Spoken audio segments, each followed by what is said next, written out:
La crisis energética se agrava. Precios récord de la luz en Europa, cortes en China, pánico comprador en las gasolineras de Reino Unido, hasta llegar a los puñetazos, y el petróleo por encima de los $80 por primera vez en 3 años. Los expertos creen que las tensiones en los precios de la electricidad van a seguir.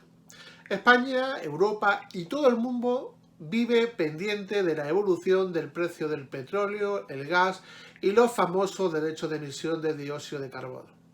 Su rápido encarecimiento está frenando la recuperación de la economía global tras la pandemia. Las implicaciones de esa subida de precios tienen todo tipo de ramificaciones. Su impacto sobre el coste de la electricidad, sobre el repunte de la inflación, sobre la política monetaria de los bancos centrales y las decisiones de inversión para proteger las carteras por parte de los inversionistas. El precio del gas, aunque ha habido pues, un freno por parte de la última declaración del señor Putin, también amplía su rally con subida de triples dígitos en el año, como hemos dicho, con el freno por las declaraciones de Putin. El carbón alcanza niveles récord en su cotización y el petróleo en Estados Unidos roza máximo de 7 años, ¿no? Luego ya la crisis energética va cobrando forma desgraciadamente, ¿no?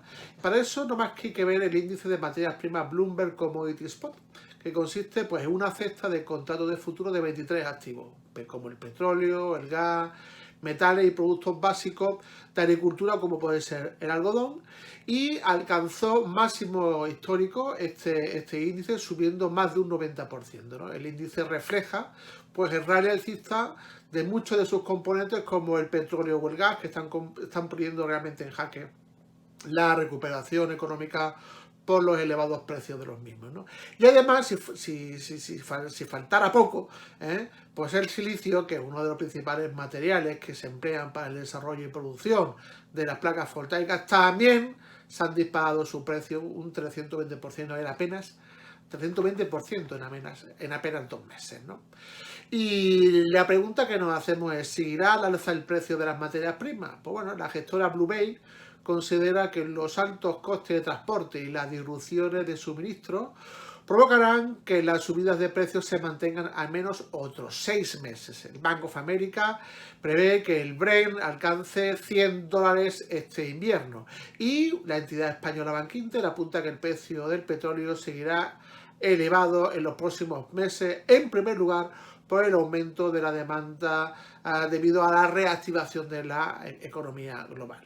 ¿Pero por qué está subiendo tanto el coste de la luz? Pues la subida del precio de la electricidad está condicionada por 3 factores. El primero, el incremento del coste de los derechos de emisión de CO2, que han triplicado su precio. En segundo lugar, la electricidad se ha disparado por el mayor coste del gas natural, que es uno de los combustibles fósiles que más se está empleando para sustituir al carbón, que es el más contaminante. Y tercero, la luz sube por el incremento de la demanda debido a la fuerte reapertura de la economía mundial.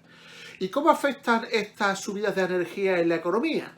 Pues bueno, es importante tener claro lo que vamos a decir ahora. El encarecimiento de los precios de la energía y de la electricidad pues supone pues una merma a la competitividad.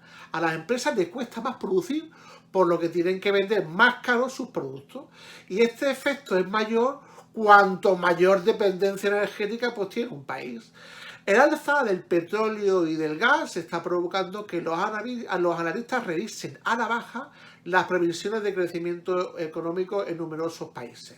Además, la subida de los precios de la energía implica una reducción del poder adquisitivo de las familias que cada vez tienen que destinar más dinero a pagar la factura de la luz, del gas y del carburante, los combustibles.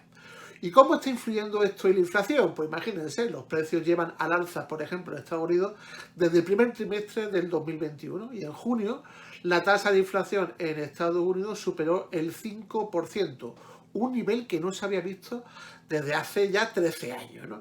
Y en Europa, pues tardó algo más en llegar, pero en septiembre los precios dijeron ya estamos aquí, ¿no? Se dispararon en la eurozona un 3,4%, lo que no se veía desde el 2008, y en España pues subieron el 4%, un alza sin precedentes desde 2008, desde la crisis de la subprime, ¿no? Además, Bank of America estima que la década en curso será inflacionaria y lo que ello supone.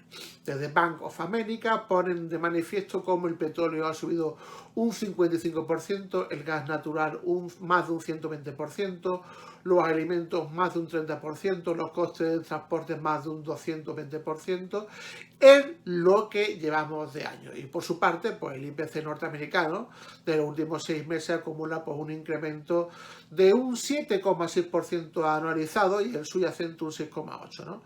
Y los salarios, por su parte, avanzan un 4,9%. ¿Y esto cómo afecta a otros activos financieros? Bueno, pues la mera sospecha de que el alza de la inflación acelere los planes de retirada de estímulos de los bancos centrales, pues ya está provocando en septiembre que los bonos europeos, por ejemplo, registraran la mayor subida de su rentabilidad en los últimos meses. Si la Fed y en menor medida el Banco Central Europeo van a reducir su programa de compras, habrá menor demanda de la deuda soberana y, lógicamente, los inversores exigirán un mayor retorno, una mayor rentabilidad para comprar las emisiones de los gobiernos. ¿Y esto qué conlleva? Conlleva que los costes de financiación de tales gobiernos pues se van a encarecer en un momento de máximo endeudamiento. De ahí pues el gran dilema que tienen los bancos centrales, ¿no? Seguir con los estímulos para seguir apoyando la recuperación o retirarlos para intentar contener la inflación y no sobrecalentar la economía. ¿Y esto cómo afecta a Europa y a China? Pues si nos centramos en Europa, la escalada de los precios energéticos de este año está llevando a que la industria, pues con un consumo más intensivo, se vea abocada al cierre de la producción. Si la salida de la crisis energética no proviene de la reacción de la oferta, el ajuste puede venir por la destrucción de la demanda y eso tendría un alto coste económico en el largo plazo. Además, las pequeñas comercializadoras de electricidad y gas se están descapitalizando y consideramos que muchas no podrán aguantar esta situación debido a que las coberturas son insuficientes para hacer frente a la escalada de los precios que se están produciendo. Y en España, pues todo esto que ha provocado, porque el precio de la gasolina en el último año sube un 20%. El precio medio del litro de gasolina ya sube casi 24 céntimos en los 9 meses transcurridos del ejercicio. Y esto hace que se sitúe el precio en su mayor nivel en lo que va de un año, ¿no? Y de la crisis energética que asola Europa, pues no se escapan ni los países nórdicos, ¿no? El precio de la electricidad en estos países se ha multiplicado por 5 en un año, ¿no? Y el problema que tiene pues, países como Noruega, Suecia y Finlandia es que el agua, pues bueno, pues tiene un problema, ¿eh? No está tanto el problema en las reservas de agua, sino en los de agua. Y os voy a explicar el porqué. Los precios de la electricidad, pues como hemos dicho, se han multiplicado por 5, por algo más de 5 en un año, y el sistema eléctrico de los países nórdicos se basa en el agua. El agua es la principal fuente de energía. ¿Y qué está pasando? Pues lo que está pasando son combinaciones de bajas reservas hidroeléctricas en estos países nórdicos con los bajos niveles de almacenamiento de gas que está sufriendo Europa, que está creando la tormenta perfecta. Esperemos que las declaraciones de Putin pues le retiren leña del fuego, ¿no? Y por último, ¿cómo afecta esto a China? Bueno, pues según la firma Natixis, China se enfrenta a una crisis energética sin precedentes. Las autoridades chinas han comenzado a imponer un racionamiento sobre la energía que amenaza con tensionar aún más las cadenas de suministro globales y generar escasez de todo, como revela el banco japonés Nomura. Para BCA Research, la identificación de los problemas de suministro de electricidad está obligando a las fábricas de varios centros de producción clave a reducir o detener por completo su actividad. Y estas restricciones producen grandes desafíos desde el lado de la oferta, que se producen justo en medio de un auge de la demanda mundial de bienes inducido por una pandemia, muchos de los cuales dependen de la producción de China y por lo tanto requieren un mayor consumo de electricidad. Además, hay un nuevo foco de tensiones en el precio de la energía y eso pasa del gas al carbón, ya que China ha dado un giro a su política de intentar reducir las emisiones contaminantes al ordenar la vuelta al uso intensivo del carbón para paliar la falta de suministro eléctrico que sufren varias provincias importantes chinas. Los operadores chinos están comprando carbón en el mercado internacional a cualquier precio, lo que está provocando un rápido crecimiento del precio del carbón y esto amenaza con dejar al resto de los países tiritando de frío para el próximo invierno.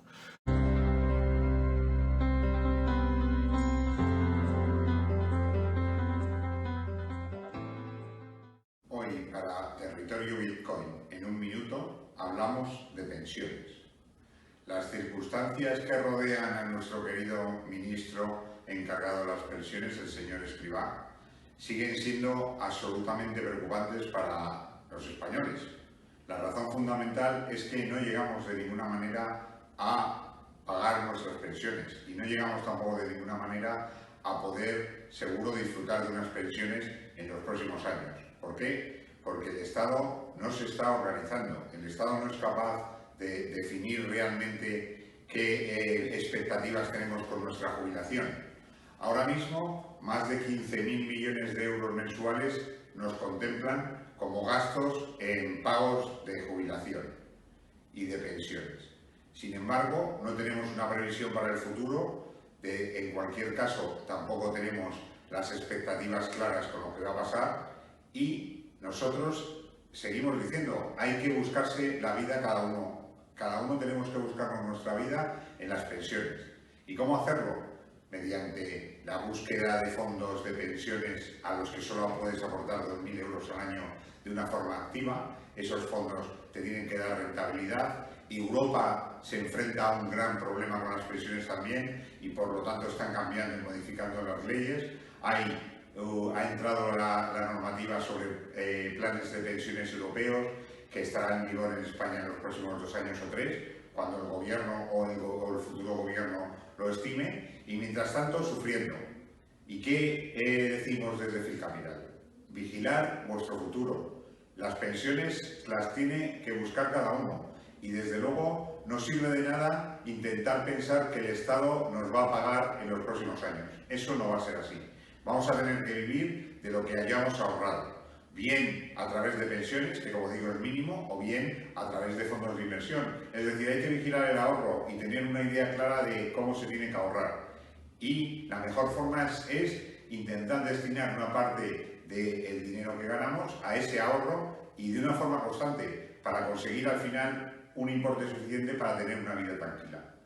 Insistimos, las pensiones son nuestro problema en el corto plazo. Hay que resolverlo y el Estado no nos ayuda. Hay que resolverlo individualmente, cada uno pensando qué hacer y organizando su futuro económico. Muchas gracias.